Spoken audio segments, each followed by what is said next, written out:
সেটা না হতে পারো। এবং এই গল্পে এই ওয়ার্ডগুলি মা মেয়েকে খানকি ডাকছে, এটা মানে বারবার আসছে। আমি জানি না এই গল্পটা আমাদের সাহিত্য বা ইংলিশের ক্লাস নাইনের বইয়ে থাকা কতটা প্রয়োজন। আপনারা এই যে ভাইয়া বলছিল যে আমাদের ইসলামিক আমরা আন্দোলন করেছি ইসলামের জন্য, এবং উনি বলছিল যাতে ইসলামিক ভ্যালুজ রাখে, আমাদের সংস্কৃতি যাতে ইসলাম এর যে মূল্যবোধটা সেটা আসে। আমাদের নবী করিম সাল্লাল্লাহু আলাইহি ওয়াসাল্লাম কি এই ধরনের ওয়ার্ড ব্যবহার করা কোনো গল্প বা এই শিক্ষার মধ্যে দিয়েছিল? কোরআনে কি এই ধরনের ওয়ার্ড আছে? তাহলে আমাদের এই ওয়ার্ডের এই গল্পের, এবং আমি লেখক যিনি লিখেছে গল্পটা তার ব্যাপারে খুঁজলাম, সে হচ্ছে একজন নারীবাদী।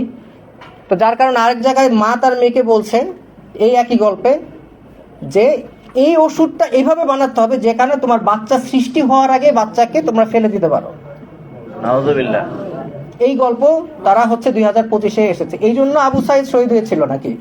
এই জন্য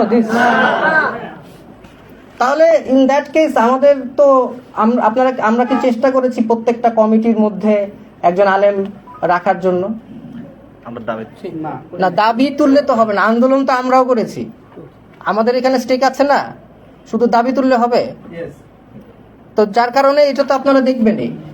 এবং এখনো এটা যেহেতু বই পাবলিশ হয় নাই, এখনো পরিবর্তন করার সময় আছে। আমি চাই যে আপনারা একটু চিন্তা করেন যে আমাদের সংস্কৃতির সাথে এই ধরনের গল্প যায় কিনা। আমি এগুলো একটা টিচার ক্লাসের মধ্যে বাচ্চারা তো কম বয়সী বাচ্চারা জিজ্ঞেস করবে যে স্যার এই যে স্লাট কথাটার মানে কি, খানকি মানে কি?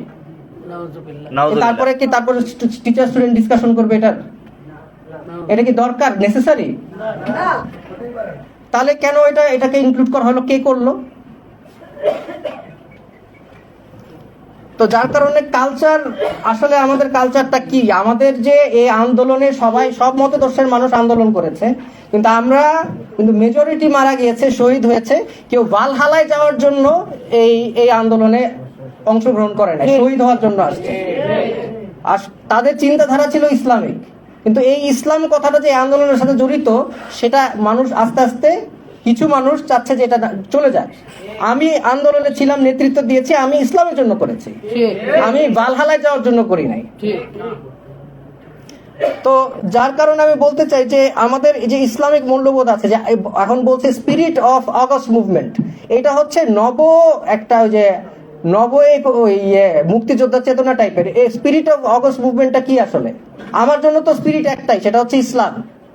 এবং আমার ইসলাম, আমি মনে করি আমার যতটুকু জ্ঞান আছে, ক্ষুদ্র জ্ঞান, এই ধরনের জিনিস একটা টিচার একটা স্টুডেন্টের সাথে ডিসকাশন বা করতে পারে না। এবার প্রশ্নের মধ্যে দিয়েছে যে ওই মেয়ে যদি ছেলে হতো তাহলে কি তার সাথে তার মা কিভাবে ওর ভিন্নভাবে আচরণ করতো? এই হচ্ছে শিক্ষা। তাহলে আন্দোলন করে আমরা দেশ স্বাধীন করলাম কিসের জন্য? ওয়াই? তো এই সংস্কৃতি আসলে কি আমরা চেয়েছি? এটা আপনারা একটু চিন্তা করেন, ভাবেন, আর একটু এই জিনিসটা নিয়ে আপনারা একটু দেখেন যে আমরা আসলে এই ধরনের, এখনো তো সময় আছে, ছাপানো হয় নাই, যাতে আমরা আশা করি এই গল্পটা যাতে বইয়ে না থাকে। আরো আছে কিনা জানতে, এটা তো আরেকটা ভালো পয়েন্ট আপনারা বলেছেন, আরো আছে কিনা। এখন এই সরকারের ভিতরে তো ট্রান্সপারেন্সি নাই, তারা আমাদেরকে আগে দেখাবেন না তারা কি গল্পগুলো দিয়েছে, জনগণের সাথে ক্লিয়ার হবে না? সংবিধান কি পরিবর্তন করছে সেটা ক্লিয়ার হবে না?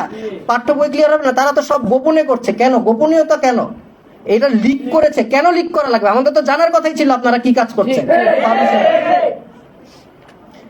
তো এইটাই বলে আমার বক্তব্য শেষ করেছি। আমি যখন এটা জানতে পারি, আমি আসলে মানসিকভাবে একটু আহত হই যে এটার জন্য কি আমি জেল খেটেছি, মার খেয়েছি, নির্যাতন হয়েছি এই জন্য।